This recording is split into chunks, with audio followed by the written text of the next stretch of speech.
Buenas tardes, jóvenes. Em,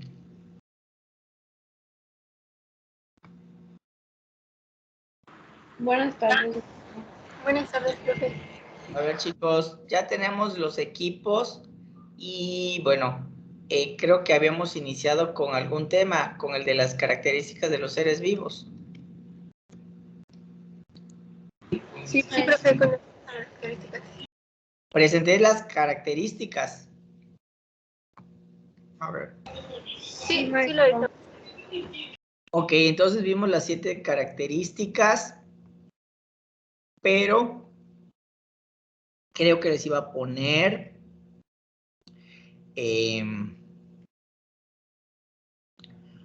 algunos ejemplos para el día de hoy, para que ustedes lo vayan relacionando. Y de ahí íbamos a ver el tema de macromoléculas. Sí.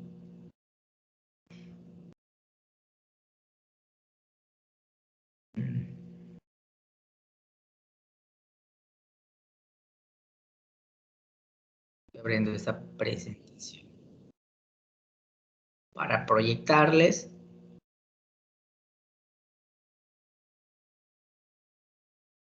Ok. Muy bien. Bien. Les voy a proyectar entonces la presentación de la clase pasada, donde pues eran las características de los seres vivos. Entonces vimos que son 7 características de los seres vivos, la organización específica que da origen a tejidos, órganos, aparatos y sistemas, y hasta formar el ser vivo como tal, el organismo. Luego vimos el movimiento, bueno, aquí rápidamente de la organización específica hay organismos unicelulares, multicelulares. Este es el crecimiento, que significa que es el aumento en el número de células, pero los organismos se desarrollan y pasan por etapas: niñez, adolescencia, adulto, o sea, madurez y vejez. Y así como el ser humano, pues los demás organismos. Y bueno, aquí vemos un organismo pluri o multicelular, formado por muchas células. Vimos también la parte del metabolismo, que es todo lo que ocurre en el interior de la célula, ¿sí? Una célula, para que se mantenga viva, requiere de energía y materiales. ¿Cuáles son esos materiales? Pues los alimentos que consumimos están formados por moléculas biológicas o biomoléculas, que es el tema que vamos a ver, y que a partir de ahí, pues forman moléculas más grandes o rompen esas moléculas más grandes para dejarlas en moléculas pequeñas, y hay liberación de energía. Entonces habíamos comentado pues las características de los procesos anabólicos y catabólicos, ¿no? El catabólico pues almacena energía para producir nuevos materiales, se almacenan las moléculas, y el anabólico y el catabólico pues es cuando se rompen. Catabólico viene con catabólico o catálisis, es de ruptura, liberación de energía, y pues las moléculas se van desgastando, se van haciendo más pequeñas. El movimiento, pues habíamos visto de los flagelos. En el caso de esta bacteria, que es el Helicobacter pylori. Y pregunta, ¿las plantas presentan esta característica? ¿Las plantas son seres vivos? ¿Alguien puede comentar? Sí. ¿Cómo vemos el movimiento en las plantas? Porque esa es una característica. Esta bacteria tiene flagelos. Hay bacterias que tienen cilios, como pelitos pequeños. Y pues los mamíferos se desplazan, las aves vuelan, los peces nadan, las serpientes reptan. ¿Cómo se mueven las plantas? ¿Por qué las plantas cumplen la característica del movimiento? A ver, ¿quién me comenta? Pueden ser por sus tallos, sus raíces.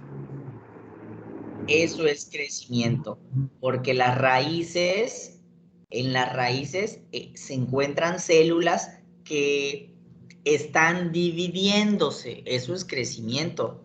De hecho, cuando quieres observar las etapas del ciclo celular de una planta, lo conveniente son llevar raíces de una planta para poderlas observar. Entonces, eso sería crecimiento. A ver, Alondra.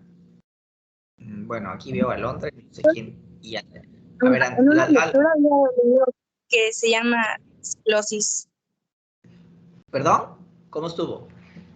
Yo había leído en un artículo que se llamaba ciclosis, ¿no? Que era como ese movimiento del flujo material vivo Okay. en las células de las hojas de las plantas, ¿no? A ver, Andrea. Tengo entendido que las plantas mueven como un reflejo, un estímulo de la luz. Ok, eso es irritabilidad. Esa es la característica de irritabilidad. Es correcto lo que dijo Alondra. Sí, Alondra. La ciclosis es el movimiento que presentan las plantas, pero a nivel celular, internamente. Porque ni modo que hoy tengo la planta en mi patio y al día siguiente ya se cambió de lugar. O sea, no ese es el movimiento de que presentan las plantas. El movimiento de una planta es la ciclosis. A ver, vamos a retomar la presentación. A ver, dejen que yo tengo otra presentación. Perdón, profe, Sí. también tenía entendido que el movimiento de las plantas tenía un nombre llamado nastias o tropismo. ¿Cómo, perdón? Nastías o tropismos. Ah, sí, pero es cuando viene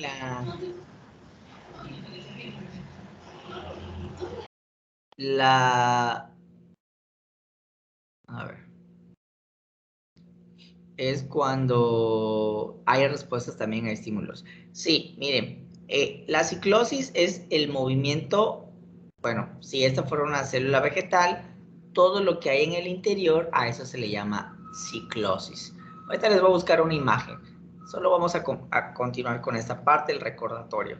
Bueno, habíamos visto la reproducción de los organismos vivos. En este caso, hay dos tipos de reproducción, la asexual y la sexual. La primera es esta, es una célula que creció y a partir de su citoplasma se empieza a dividir. Y esta célula es idéntica a esta. Esa es una reproducción asexual, ¿sí? Aquí te dicen que es una amiba. Entonces, es cómo se reproduce este organismo. Y acá pues vemos la reproducción sexual, que en general la reproducción sexual presenta una ventaja evolutiva y en la reproducción porque va a permitir combinaciones del material genético, combinaciones del macho y la hembra. En biología no es mamá, papá o es macho y hembra y se aplica a todas las especies.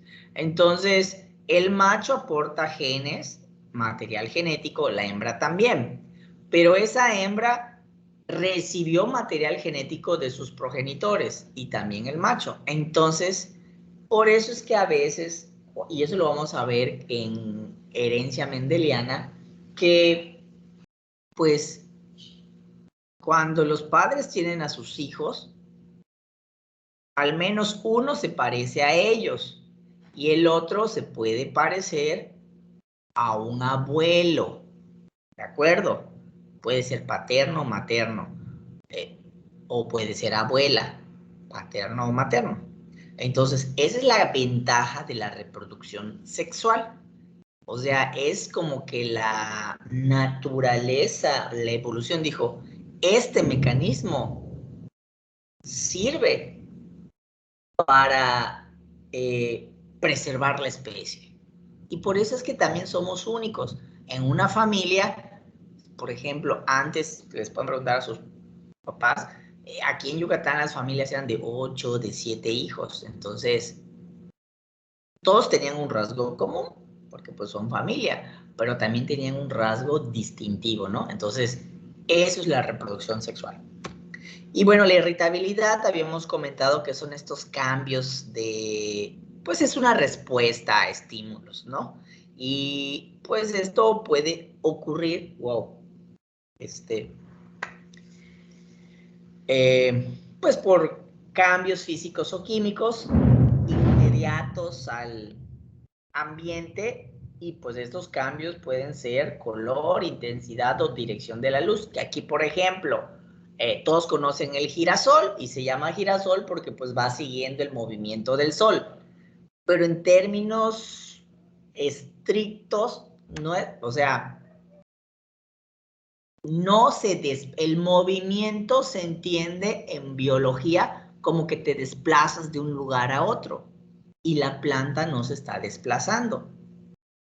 Simplemente está respondiendo a esos estímulos, es decir, de acuerdo al movimiento del sol, la planta se orienta hacia donde recibe más luz solar.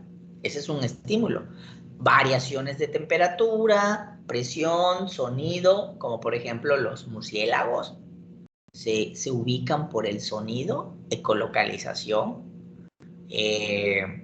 emiten un sonido, rebota y eso les indica cómo moverse. Y pues también de hecho igual las ballenas utilizan eso. Y pues es el principio que se utiliza en los radares para los submarinos. Entonces, emiten un sonido y ese sonido rebota y donde rebota ya se orienta el submarino y dice, ah, ok, obviamente que ya pues en una pantalla, pero ese es el principio, ¿no? Y pues obviamente también influye la composición química de la Tierra, el agua, el aire, etc. ¿Por qué influye la composición química de la Tierra en las especies? Pues porque qué tantos nutrientes tiene el suelo. Dependiendo de los nutrientes es lo que yo puedo sembrar o cultivar, ¿sí? Bueno, y aquí habíamos puesto ejemplos de respuesta a estímulos y ese es un ejemplo en el cual dentro de la irritabilidad habíamos comentado que está la homeostasis. ¿Qué es la homeostasis? ¿Alguien se acuerda?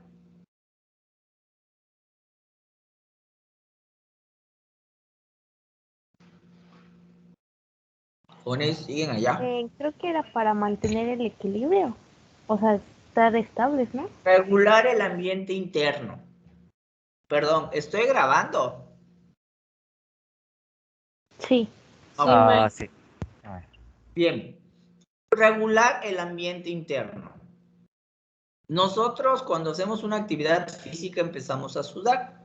¿Por qué? Incrementa la temperatura interna. Pues como un proceso evolutivo tenemos esas glándulas sudoríparas donde liberamos agua con sal, porque pues está salado el sudor.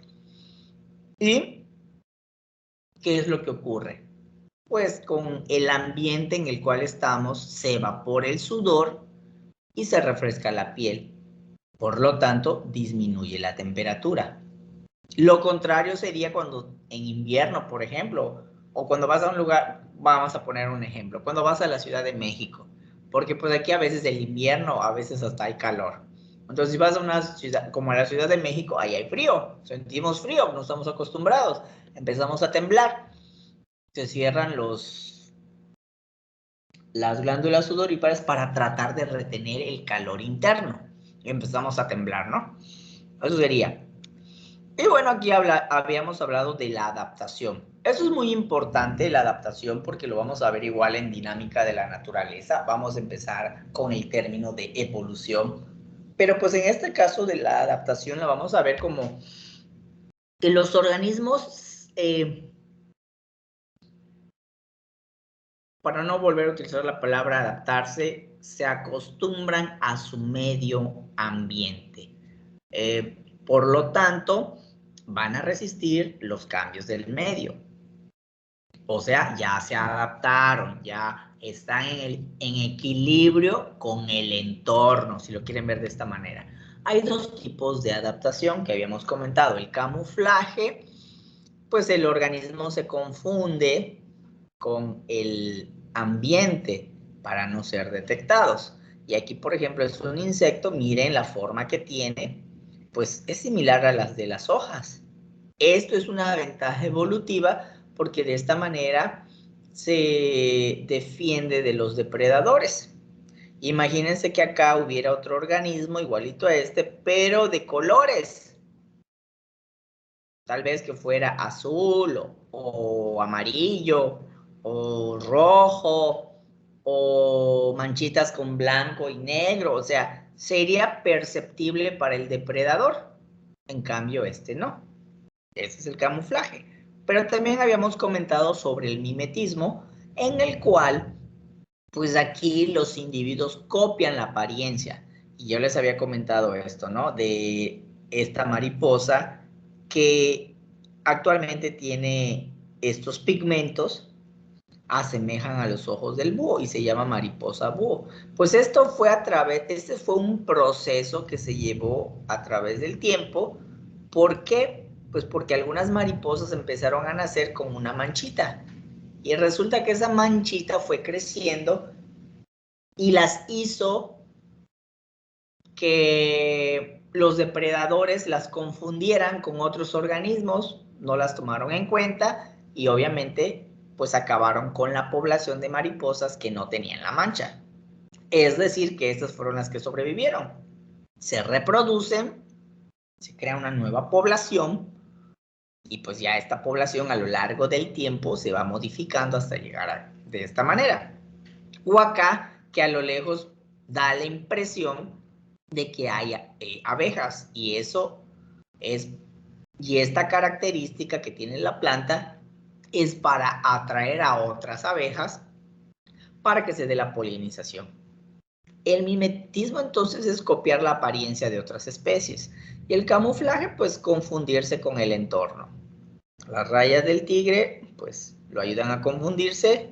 Miren aquí cómo está el organismo. Acá y esto. Entonces, esas son las características, son 7 características de los seres vivos. Antes de mostrarles estos ejemplos, sí les voy a mostrar una imagen de precisamente la ciclosis. A ver, permítanme que voy a abrir la imagen, voy a buscarla.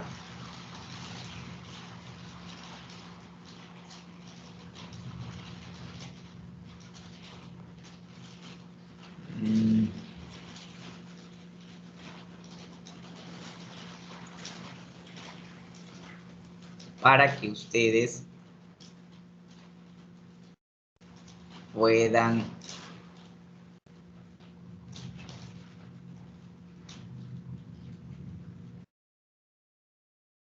ver el ejemplo, ¿no?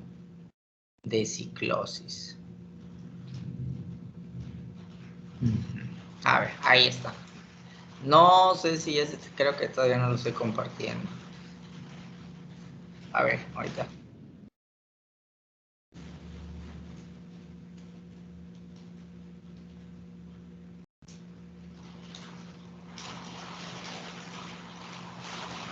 A ver, vamos a compartirlo.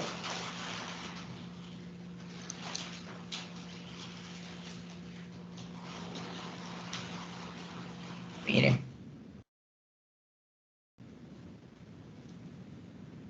Esta es la estructura de una célula. Déjenme acá. Miren.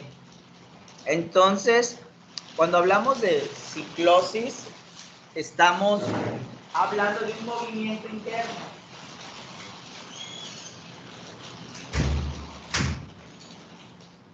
Ya está la lluvia, jóvenes. Espero que me escuchen. Entonces, estamos hablando de un movimiento interno. El contenido de aquí está girando. A eso se le llama ciclosis. Todo este contenido gira y es lo que pues conocemos como ciclosis. A ver, tengo otra imagen por acá. Ahí está, miren. Cómo esas flechitas indican el sentido del movimiento. Por ejemplo, esta es una vacuola gigante porque es una célula vegetal. Entonces, hay distintos organelos, que es lo que vamos a ver después de biomoléculas. Pero vaya, este movimiento del citoplasma que indican las flechitas es la ciclosis, es el movimiento interno de las células. Por eso las plantas son seres vivos, ¿ya? Era nada más lo que les quería yo mostrar. Bueno. Es que voy a cerrar esa, tengo abierto varias.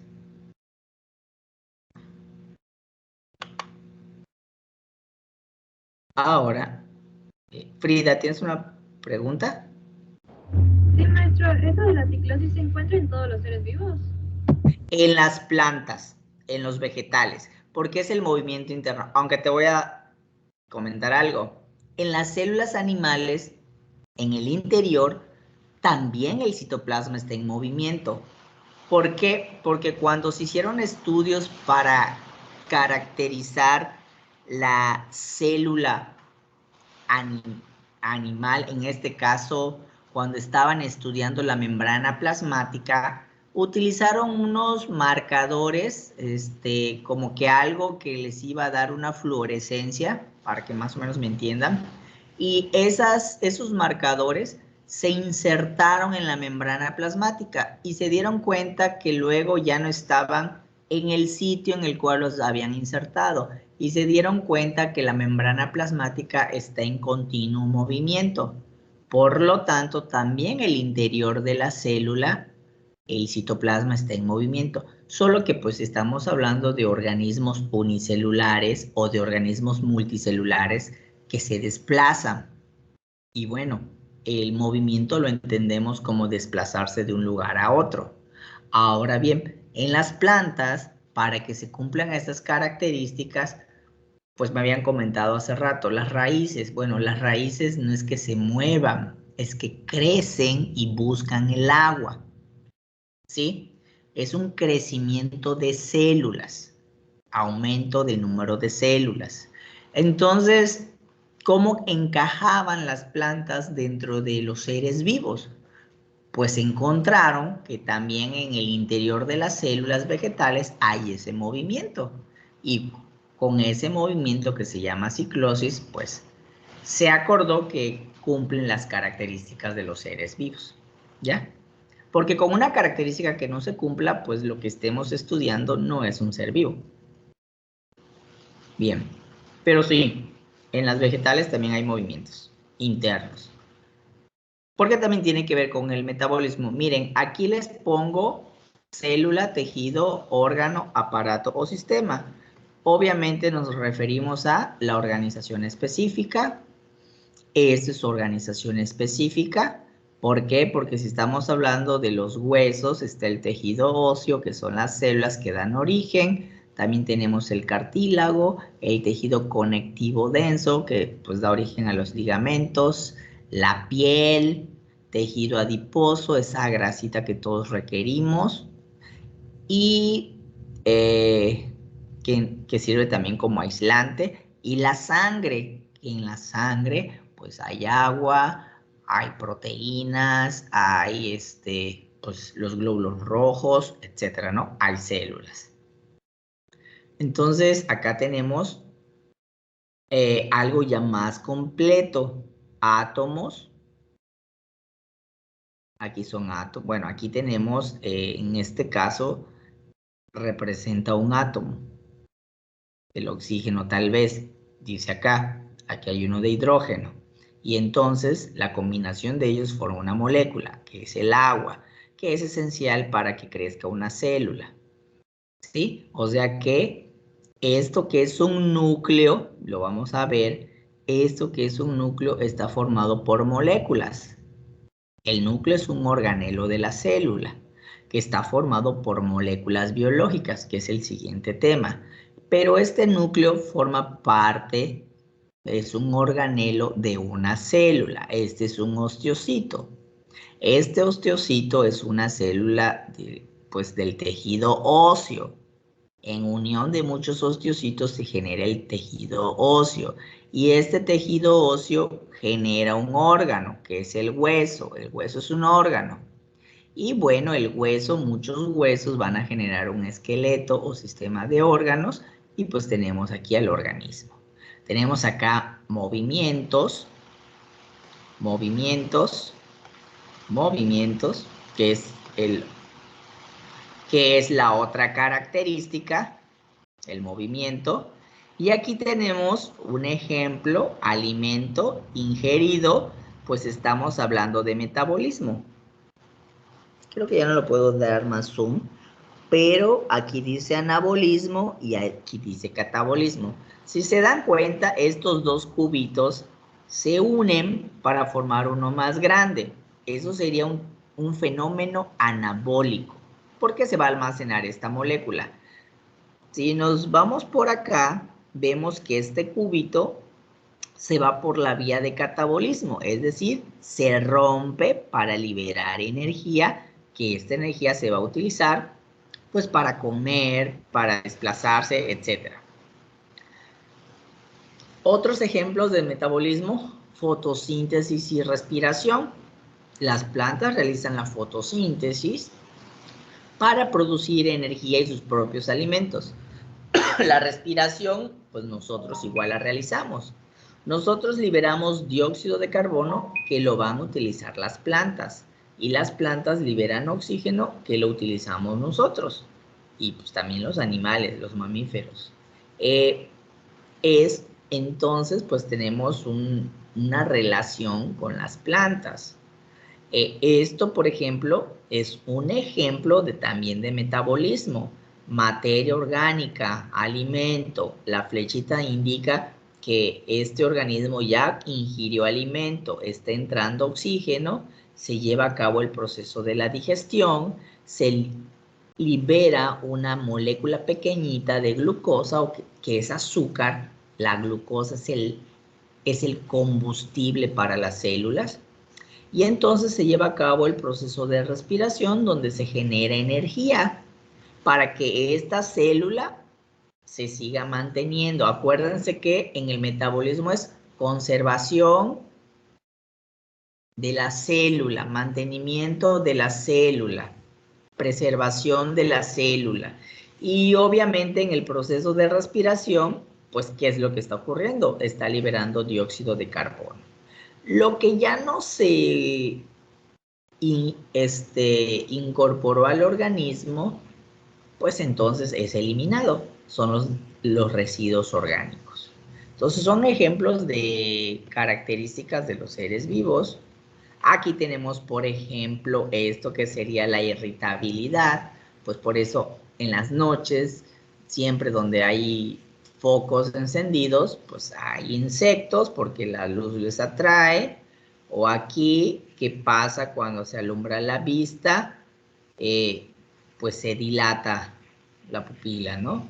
Aquí tenemos organización específica, pero también podemos hablar de irritabilidad, porque en la piel existen numerosas terminaciones nerviosas que mandan una señal al cerebro, pero también hay otras terminaciones que, le voy a dar zoom, que están relacionadas, que esas terminaciones son las responsables de enviar un impulso eléctrico a tu cerebro, así que si agarras un hielo, vas a sentir el frío. Se va a enviar una señal a tu cerebro y sientes frío. O si agarras una taza de café caliente, pues vas a sentir el calor. Entonces, también si te punzas con una punta o un objeto punzocortante, pues sientes dolor.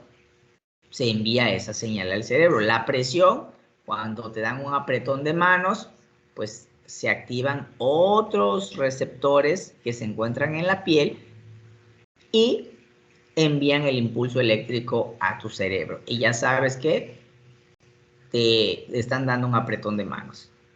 O sea, pero eso es en instantes.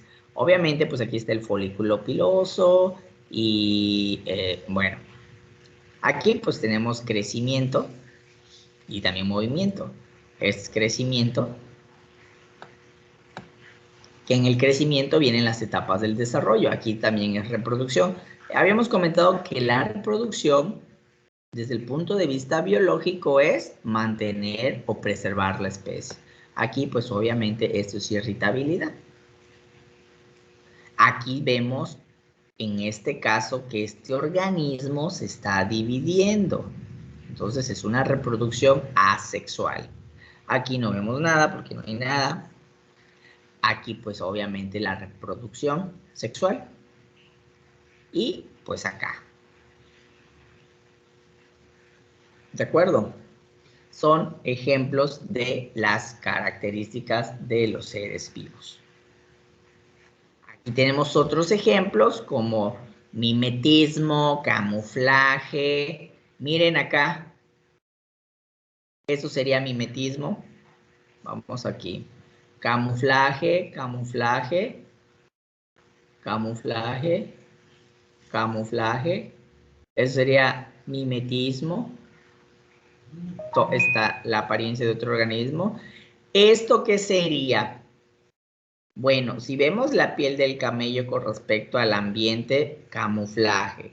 Pero si habláramos de que el camello, ¿cómo es de que logra vivir en un ambiente extremo? Es porque aquí, en su joroba, ojiva, almacena agua. Entonces, todo hay un proceso acá y eso sería un ejemplo de adaptación. Pero pues también podemos hablar desde el punto de vista de metabolismo. Esto es camuflaje. Miren, esto es la falsa coral, ¿no? Para diferenciar.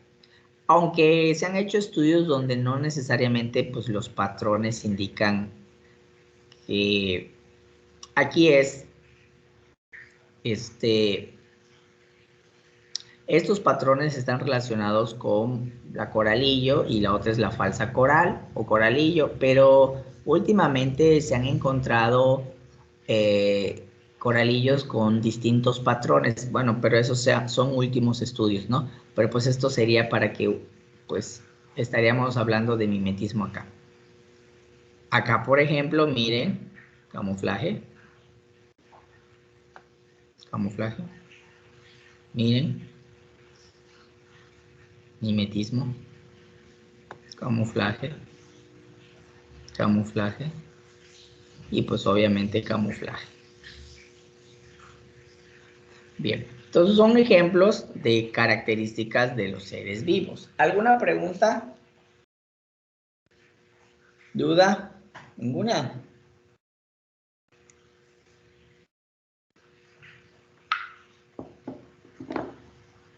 Bueno, estas son las 7 características de los seres vivos.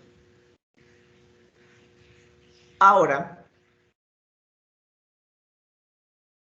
que ya las vimos, antes de entrar a ver el tema de la célula, los organelos y todo lo que compone a la célula, vamos a ver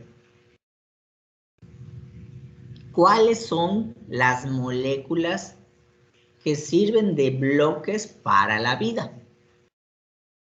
Y aquí es donde entran las moléculas orgánicas, así se llaman, o biomoléculas, o moléculas biológicas. ¿Por qué? Porque son las únicas que tienen que ver con la formación de la célula, de los componentes que hay dentro de la célula, como por ejemplo estructuras y organelos, que hay diferencia entre estructuras y organelos.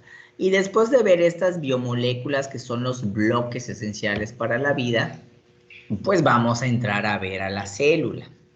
¿De acuerdo? Permítanme un momentito. Creo que me confundí. Estoy compartiendo, ¿no va? No estoy compartiendo, ¿va? No, maestro. No, permítame. Voy a compartir. 5 segundos.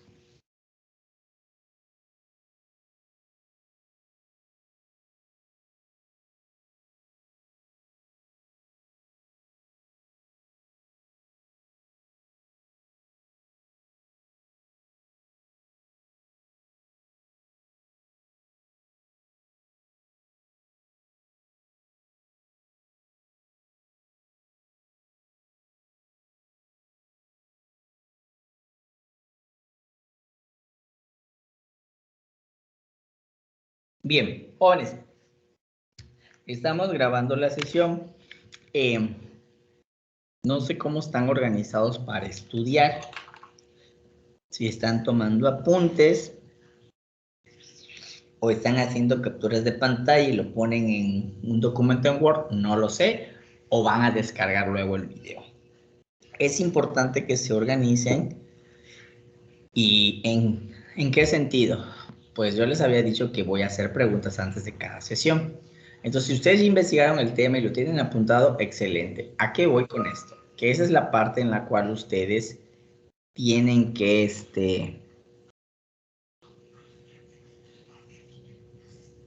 perdón.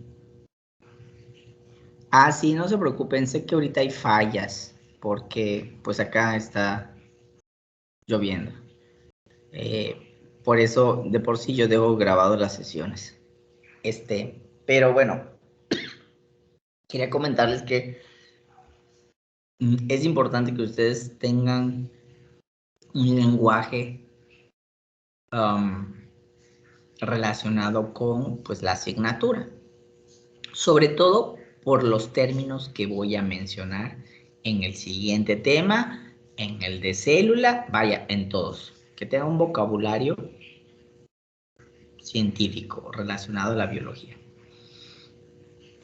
Entonces, vamos a hablar de estos bloques para la vida. Entonces, voy a hablar sobre las biomoléculas. O ya como lo dije hace rato, moléculas orgánicas o moléculas biológicas.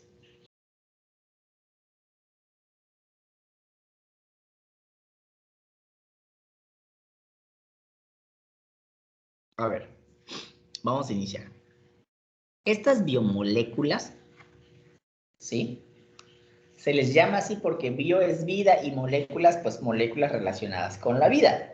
Porque si ustedes van a los libros o al internet van a encontrar moléculas, pero que no están relacionadas con la vida. Por ejemplo,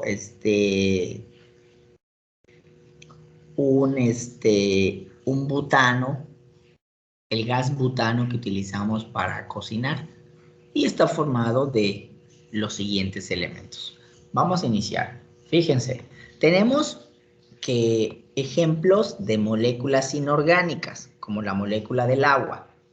El agua está formada por un oxígeno y 2 hidrógenos. Pero también tenemos moléculas orgánicas que están formadas por el CHOMPS. ¿Saben cuál es el CHOMPS? Carbono, hidrógeno, oxígeno, nitrógeno, fósforo y azufre. Entonces hay cantidades mínimas de algunos elementos metálicos y no metálicos. Como por ejemplo, ahorita los vamos a ver.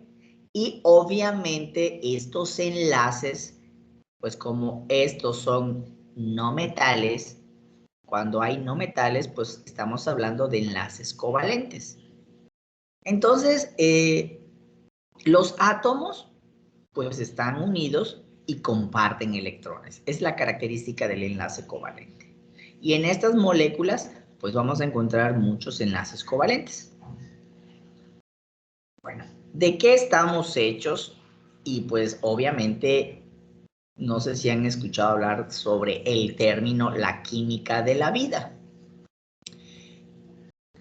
En el organismo, pues estamos hechos de oxígeno, carbono, hidrógeno, nitrógeno calcio, fósforo. Aquí no puse el calcio porque el calcio, miren, es un porcentaje mínimo, pero pues el fósforo es uno de los más importantes.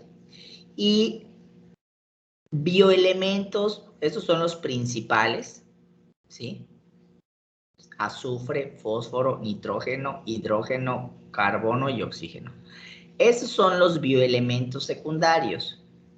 Magnesio, calcio, sodio, potasio y cloro. Estos son metales. ¿De acuerdo?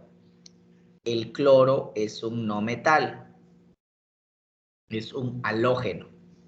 Y los oligoelementos, como el hierro, manganeso, cobre, zinc, flúor, yodo, boro, silicio, vanadio, cromo, cobalto, selenio, molibdeno y estaño.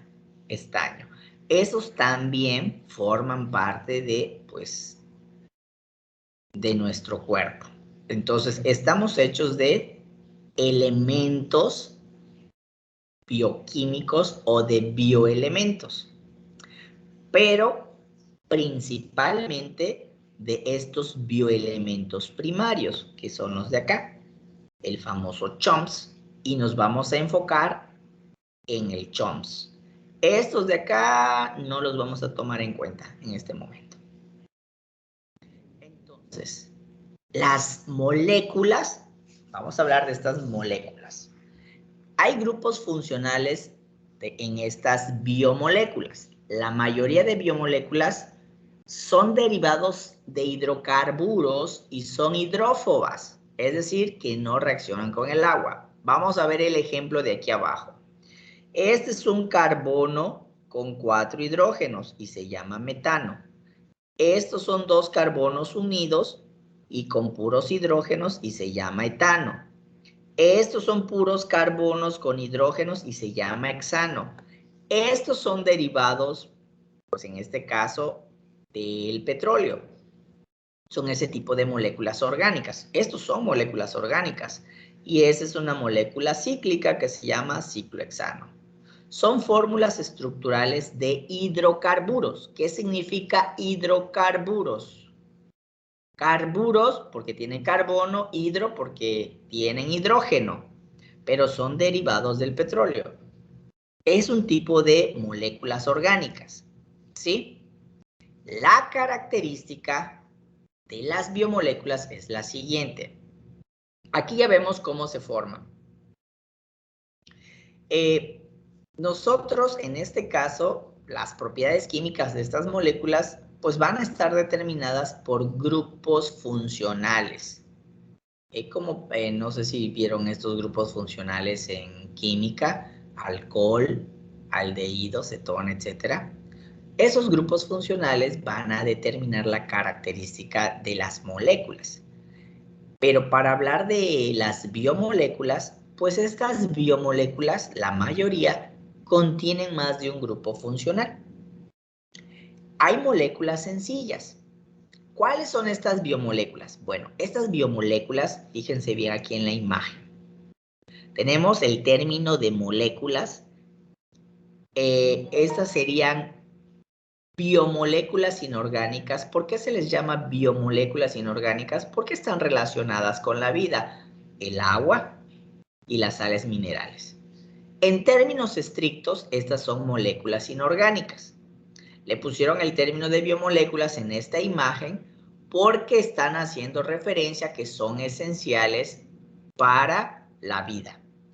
Estas de acá son las biomoléculas. Son las verdaderas biomoléculas. Biomoléculas orgánicas. ¿Cuáles son? Le voy a dar zoom. Estas biomoléculas orgánicas son glúcidos o carbohidratos, o como te dice tu nutrióloga, hidratos de carbono. Aquí le pusieron el término de glúcidos, que significa azúcares. Y vamos a ver que hay las más sencillas, que se llaman monosacáridos, y que hay las más complejas, que se llaman polisacáridos. Poli, muchos y que están unidos a través de enlaces. Tenemos estas que se llaman lípidos, las famositas grasa. Estos lípidos están formados por esto que ven aquí así como que se quiebra. Es una representación, ¿sí?, de los ácidos grasos. Obviamente, pues aquí es como no te están mostrando los enlaces de carbono con los enlaces de hidrógeno, sino que te lo ponen así.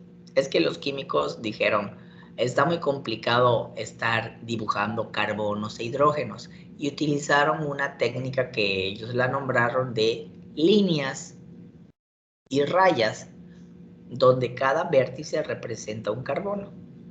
Y esto es para simplificar, pues, la estructura de los ácidos grasos. Pero siempre estos tres ácidos grasos están unidos a una molécula de glicerol. Y si ustedes recuerdan, todo lo que termine en ol, etanol, metanol, butanol, son alcoholes. Esto es un alcohol. Unido a ácidos grasos, forman a los lípidos. Ahora bien, hay otras que se llaman proteínas o polipéptidos. Estas están formadas por unas subunidades. Estas también son subunidades, perdón. Y estas subunidades, con respecto a las proteínas, se llaman aminoácidos. Entonces tenemos que conocer qué son los aminoácidos para poder entender que cuando los aminoácidos se juntan a través de un enlace, pues van a formar a las proteínas o a los polipéptidos. Y finalmente tenemos a los ácidos nucleicos. Los ácidos nucleicos solo hay de dos tipos. El ADN o ácido desoxirribonucleico y el ARN, ácido ribonucleico. Aquí solo estoy mostrando el ácido, bueno, el ADN. ¿Por qué sé que es el ADN? Porque el ADN está formado por dos cadenas. Esta es una cadena y esta de aquí es otra, que están unidas. Y esto de aquí que se llama nucleótido es la unidad o subunidad que cuando muchos nucleótidos se unen, pues forman lo que es un ADN o pueden formar el ARN, que es lo que vamos a ver más adelante en el tema de síntesis de ADN, síntesis de ARN y síntesis de proteínas. Este nucleótido, que es una subunidad de los ácidos nucleicos, está formado por un azúcar, por esto que vendría siendo una base nitrogenada y por un grupo fosfato. Entonces, aquí ya tenemos a las biomoléculas o moléculas biológicas que están relacionadas con la célula, que forman estas, al unirse, forman complejos supramoleculares, es decir, moléculas más grandes que a su vez forman otras moléculas más grandes y que luego se van ensamblando y tenemos una vacuola, el núcleo, el aparato de Golgi, el retículo endoplásmico liso, el retículo endoplásmico rugoso, ribosomas libres, lisosomas, membrana plasmática, etcétera, etcétera. Es decir, estas moléculas, cuando se ensamblan, forman complejos supramoleculares que cuando se ensamblan también forman a una célula. Bien, entonces, bueno, aquí hablamos que las moléculas sencillas pues tienen azúcar. Perdón, las moléculas de azúcar tienen varios grupos hidroxilos y grupos aldehídos, son grupos funcionales. Y esto que dice AA significa aminoácidos, que son los bloques de construcción de las proteínas. Y van a tener un grupo funcional amino y un grupo funcional carboxilo. Miren, estos son los grupos funcionales importantes en las biomoléculas. Por ejemplo, aquí está el nombre de la familia, la estructura del grupo, cómo se representa en la molécula, en la fórmula, nombre del grupo y el significado. Tenemos un alcohol, es decir, esta R puede ser un carbono con hidrógenos o dos carbonos con hidrógeno. Puede ser muy pequeña o muy grande, pero al final va a tener un OH. Y esto se llama grupo hidroxilo. Es polar, por lo tanto hidrosoluble, es decir, que reacciona con el agua y forma enlaces de hidrógeno. Este es el aldehído. La característica es esta R puede representar carbonos e hidrógenos unidos a este grupo funcional. Carbonilo, carbono doble enlace con oxígeno y un hidrógeno. Es el carbonilo, así se llama. Y es polar y se encuentra en los azúcares, en algunos, porque en otros azúcares vamos a encontrar el grupo cetona. Si se dan cuenta, esta R y esta R, aquí tiene una comita que se le llama R'. Pueden ser carbonos e hidrógenos, pero esto de aquí es el grupo funcional. Es el grupo carbonilo, un carbono unido a un oxígeno con un doble enlace. Solo estoy mostrando los grupos funcionales y lo podemos encontrar en algunos azúcares. En los ácidos vamos a encontrar el grupo carboxilo y el grupo carboxilo es esto. El carbono unido a un oxígeno a través de un doble enlace y este grupo OH. Esta R pueden ser carbonos e hidrógenos unidos a este grupo funcional. Entonces, los vamos a encontrar, pues, los ácidos llevan una carga negativa cuando donan el protón. El nombre del grupo es carboxilo. Las aminas, si ustedes se dan cuenta, es un nitrógeno con dos hidrógenos. Y esta R, repito, carbonos e hidrógenos unidos a este grupo funcional amino y, bueno, son básicos, es decir, tienen un pH arriba de 7 y llevan una carga positiva. Las amidas es un carbono con un doble enlace unido a un oxígeno, pero hay un NH2. Es decir, es un grupo amino unido a un carboxilo. Entonces, el grupo funcional se llama amida. Y pues no lleva carga. Los tioles es cuando el azufre con el hidrógeno, este es un grupo sulfidrilo, se une a carbonos e hidrógenos. Se le llama, nombre del grupo, se le llama tiol y se oxidan muy fácilmente, es decir, reaccionan muy rápido y pueden formar enlaces. Azufre con azufre se llaman enlaces disulfuros. Estos son característicos de algunas proteínas. Los ésteres, que es muy importante, es un carbono unido a un oxígeno con un doble enlace, pero también hay otro oxígeno y acá las R's son carbonos con hidrógenos. ¿Cuántos? Dependiendo de la molécula. Y a estos se les llama éster. Estas moléculas son importantes porque son las que encontramos o forman a los lípidos, a las grasas. Y aquí vamos a encontrar algunas moléculas que están unidas carbono con carbono a través de un doble enlace. Y aunque dice que el nombre del grupo funcional es un alqueno, aunque la palabra alqueno corresponde a derivados del petróleo, y aquí esta molécula no hace referencia a que sea un derivado del petróleo. Hace referencia a que son moléculas que presentan dobles enlaces, pero que estas moléculas son características de biomoléculas. ¿Dónde las podemos encontrar? En los lípidos. Vamos a ver ejemplos de estos. Entonces, aquí hablé de grupos funcionales. Entonces, tenemos los principales biomoléculas, aminoácidos, que forman proteínas, azúcares o carbohidratos, o sea, hidratos de carbono, es el polímero. Cuando hablo de polímero es una molécula muy grande. Ácidos grasos, pues no forman polímeros, y los nucleótidos, cuando se unen, forman polímeros, como por ejemplo el ADN o el ARN. Aquí aparece DNA y RNA, pero porque están en inglés. Estas siglas. ¿Qué hace una proteína? Sus funciones son de catálisis y elementos estructurales.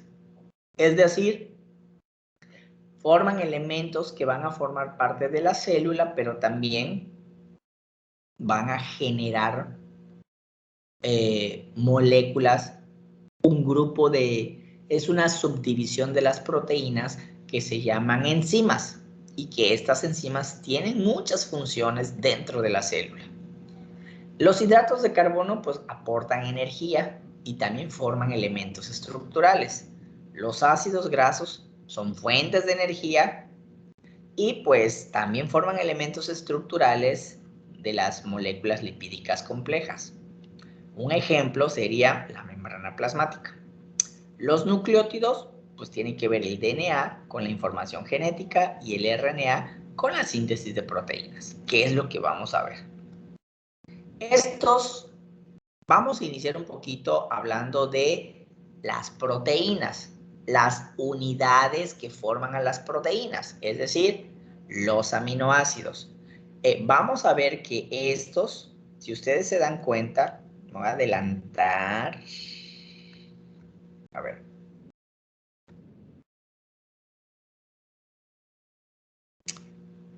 No tengo la referencia. Aquí. Bueno, vamos a ver. Esto de aquí arriba, ¿sí? ¿Se acuerdan del grupo funcional que les había yo dicho? El grupo carboxilo y el grupo amino. Un aminoácido está formado por grupos carboxilos y grupos aminos. Pero aquí hay carbonos con hidrógenos. Y te dice que este numerito te dice que aquí hay un CH2, que luego se repite otro CH2, que luego viene este carbono con el doble enlace y el oxígeno. Por eso te remarcan esta parte. Aquí te dicen que aquí hay el grupo amino y aquí también está el grupo carboxilo. Esto de aquí, si ustedes se dan cuenta, se mantienen en todos los aminoácidos. Lo que cambia es lo que está marcado dentro del cuadrito. Por ejemplo, el más sencillo sería la glicina. Todos estos son aminoácidos. Entonces, este que tiene un hidrógeno se llama glicina. Este que tiene un carbono con dos hidrógenos y esta molécula cíclica con dobles enlaces se llama fenilalanina. Este CH2 con un OH, pues esto diríamos, pues es un alcohol, claro, pero aquí en conjunto se llama serina. Este se llama lisina. Entonces, aquí lo que estamos viendo son fórmulas estructurales de aminoácidos alfa. Se les llama aminoácidos alfa. Esto que está aquí son grupos R. Se les llama radicales porque va a cambiar. ¿De acuerdo? ¿Qué más? Bueno, y aquí te dicen lo que ya comenté. Si tiene un hidrógeno se llama glicina. Si tiene otro grupo funcional, pues por ejemplo, se llama valina. Aquí, por ejemplo, y etcétera. Van cambiando. Bueno, nosotros solo vamos a ver que estos son aminoácidos, ¿sí? Pero la mayoría de los aminoácidos que vemos aquí en esta imagen son aminoácidos alfa. Quiere decir que los aminoácidos se van a clasificar en 3 grupos: alfa, beta o gamma, de acuerdo a la posición del grupo amino con respecto al grupo carboxilo.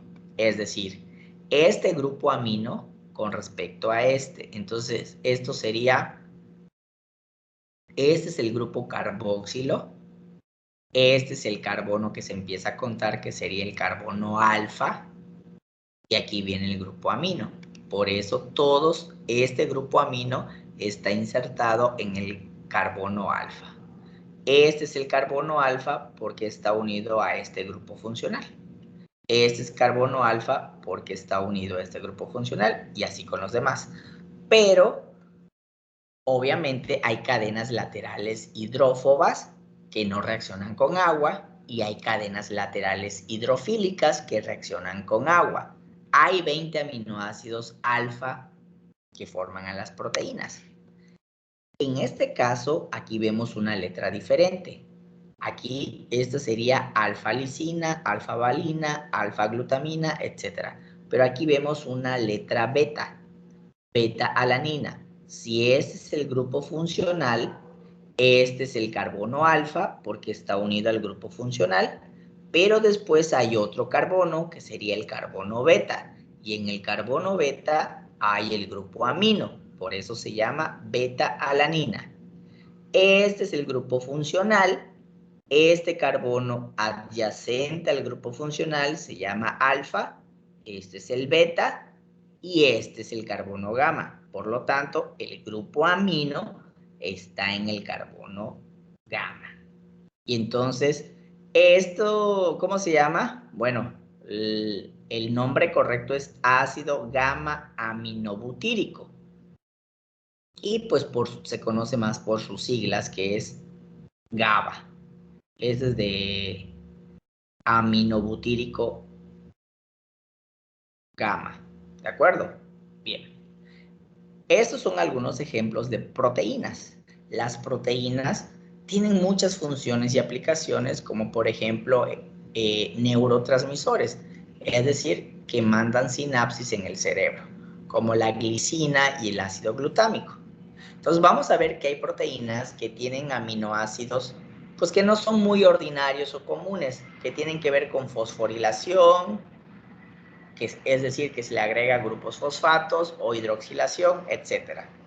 Y algunos de estos son precursores de vitaminas, como por ejemplo el ácido pantoténico o el neurotransmisor en el cerebro GABA.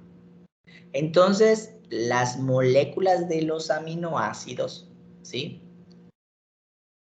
son las responsables de formar a las proteínas o a los polipéptidos.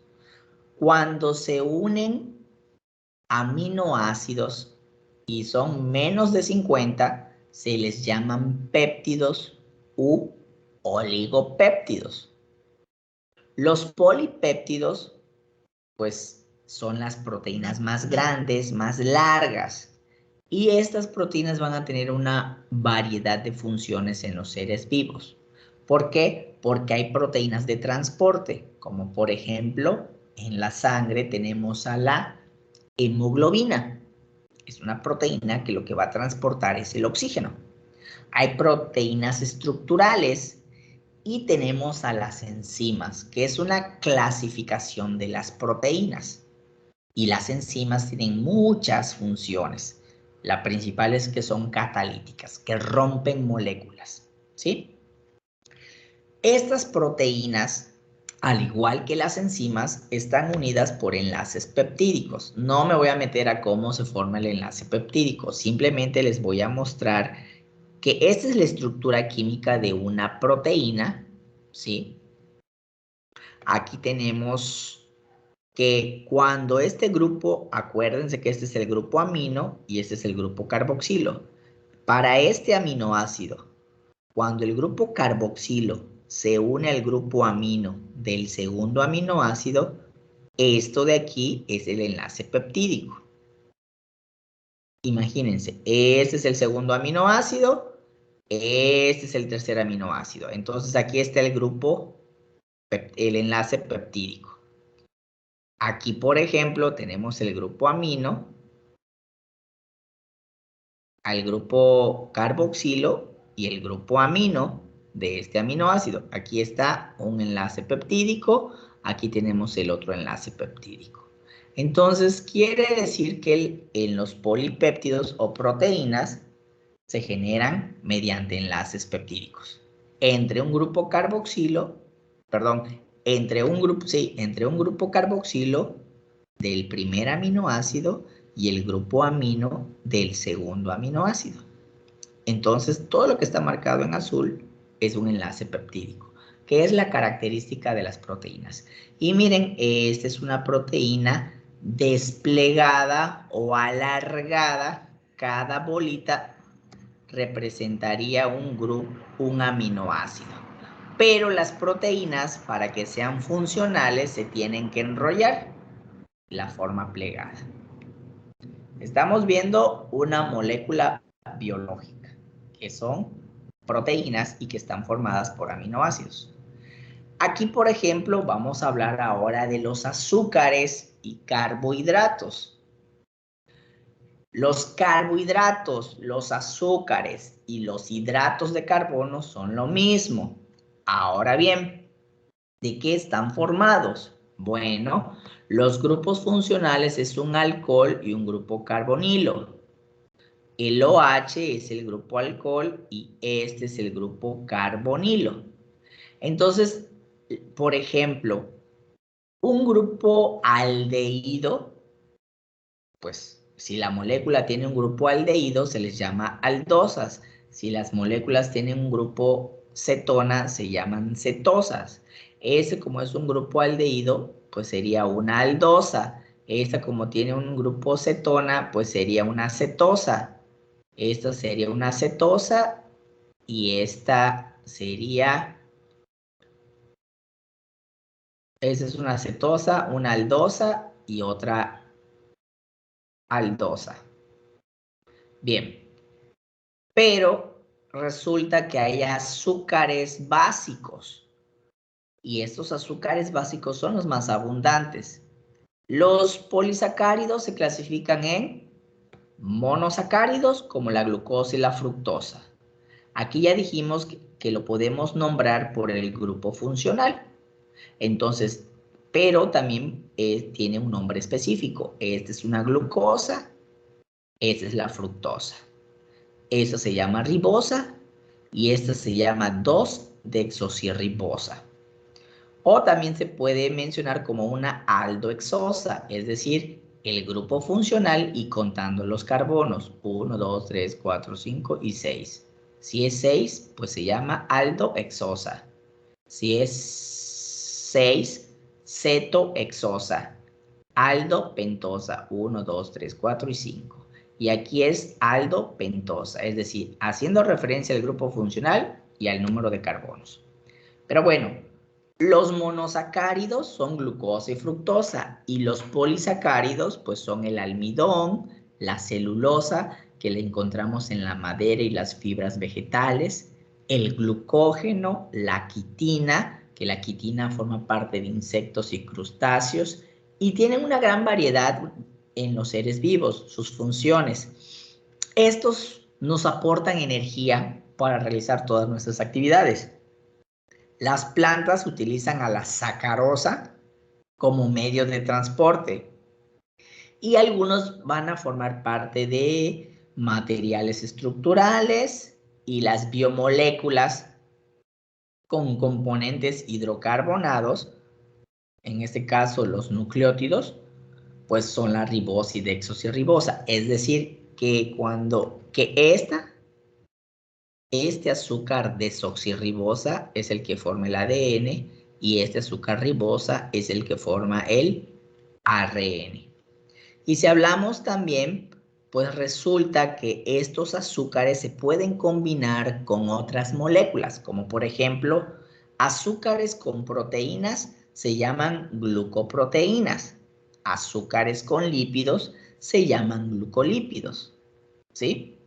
Y tienen funciones sobre la superficie externa de las membranas celulares. Cuando veamos a la membrana celular, vamos a ver que encima de la membrana celular hay moléculas incrustadas. Bueno, pues son glucoproteínas o glucolípidos. Entonces, ya dijimos que Bueno, esto es con respecto a carbohidratos. Ácidos grasos, las grasitas, es decir, son ácidos monocarboxílicos. En algunos casos, bueno, actúan como fuentes de energía y se acuerdan de las fórmulas. Aquí está la fórmula compacta. La R puede ser 1, 2, 3, N cadenas de carbonos unidas con hidrógeno, pero ese es el grupo funcional. Carbono doble enlace con oxígeno y el OH. Esto lo hace un ácido graso. Bueno, dentro de los ácidos grasos vamos a encontrar que hay de dos tipos. Los saturados son los que tienen enlaces simples y los insaturados son los que poseen uno o varios dobles enlaces. Y eso es muy importante, porque esos que tienen dobles enlaces a temperatura ambiente son líquidos y los que tienen enlaces sencillos a temperatura ambiente son sólidos. La mantequilla es sólida. Bueno, aquí por las temperaturas pueda que se derrita, pero por ejemplo el aceite de cocina, cualquier aceite es líquido. ¿Por qué es líquido? Porque presenta dobles enlaces. Bueno, el grupo funcional es el carboxilo y pues va a tener afinidad por el agua. Hay grandes cadenas hidrocarbonadas y cuando son muy grandes se llaman que son no polares. ¿Sí? Esto va a hacer que la mayoría de los ácidos grasos sean insolubles en agua. Si yo pongo una cucharada de aceite en un vaso con agua, pues no los voy a poder mezclar. Y es debido a que mientras más grande sea la cadena, más insoluble en el agua. También podemos encontrar ácidos grasos como moléculas independientes o libres en los seres vivos. La mayoría de estas moléculas son componentes de distintas moléculas o de otras moléculas o de varias clases de moléculas lipídicas. Los lípidos son solubles en solventes orgánicos, es decir, que si yo quiero mezclar un lípido lo puedo hacer si utilizo cloroformo o si utilizo a la acetona, pero son insolubles en el agua. Dentro de los lípidos, pues yo creo que ustedes alguna vez han ido a que les hagan análisis clínicos y les dicen un análisis de sangre. Ok, vamos a determinar los triglicéridos, grasas y aceites. Triglicéridos o triacilgliceroles, es lo mismo, que son ésteres que contienen un glicerol, es decir, un alcohol de 3 carbonos con 3 grupos hidroxilos, como se los mostré en la primera figura, y 3 ácidos grasos. O los fosfoglicéridos. Bueno, estos fosfoglicéridos ya son moléculas específicas que componen a las membranas celulares, es decir, que la membrana celular de las células animales está formada por fosfolípidos. Recuerden que, les voy a adelantar, en las células vegetales, aparte de la membrana plasmática, está la pared celular, pero la pared celular está formada de polisacáridos, es decir, de carbohidratos.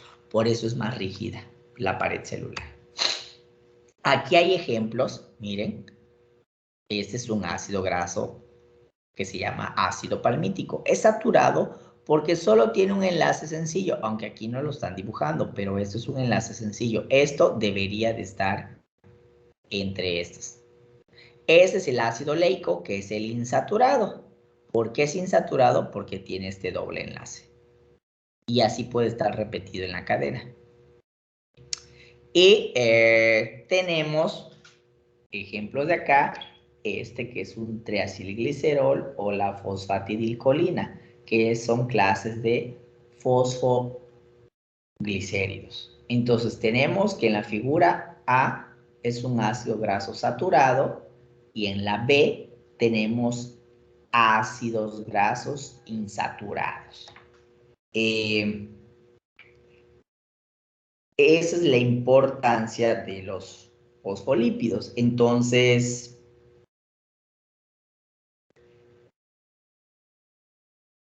Ok. Aquí te hablan de la lecitina. Bueno,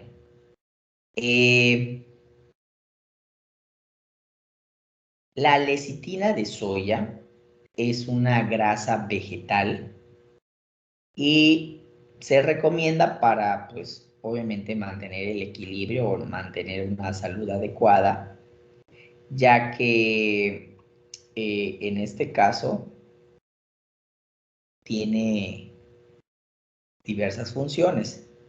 Va a promover la reducción de los niveles de colesterol.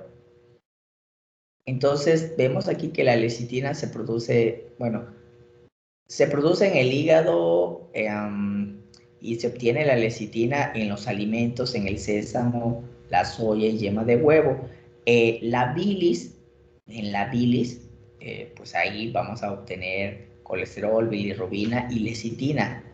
La lecitina tiene un poder emulsionante, es decir, es como que un detergente para las grasas, las fragmenta y también va a reducir pues los niveles de colesterol en la sangre. Disminuye el famoso colesterol malo que le llaman y ayuda a aumentar los niveles de colesterol bueno, ya que esto, pues al hacer esto, pues reduce el desarrollo a ciertas enfermedades cardiovasculares como la presión alta, el infarto, etc. Bueno, eso es, por eso le puse acá, ¿no? Sobre la lecitina de soya. Aquí tenemos a los ácidos nucleicos. Ok, son 6:30, ¿va? ¿Ya me pasé?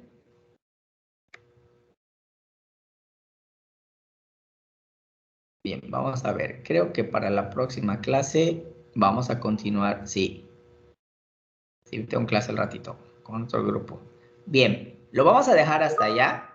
Espero que hayan tomado nota, si se entendió algo, si hay algo que quedó, si hay dudas. Entonces, continuamos en la siguiente clase, pues ya solo me queda hablar sobre los ácidos nucleicos, los nucleótidos, y con eso terminaríamos el tema de biomoléculas. ¿De acuerdo? Si tienen dudas, pues la siguiente clase platicamos sobre esas dudas.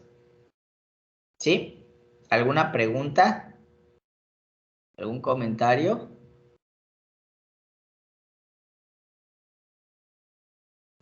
No, no, maestro. Ok, espero que me hayan seguido, jóvenes.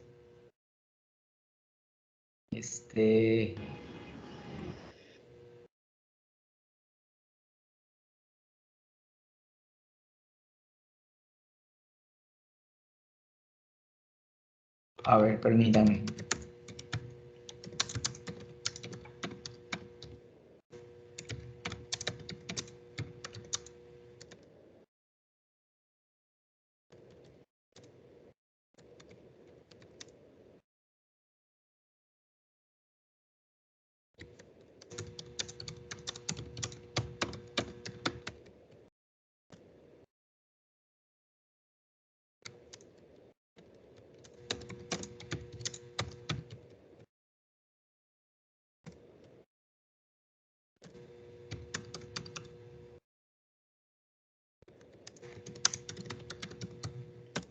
Bien, entonces, pues nos vemos la siguiente clase para terminar con el tema de biomoléculas e iniciar con el tema de células.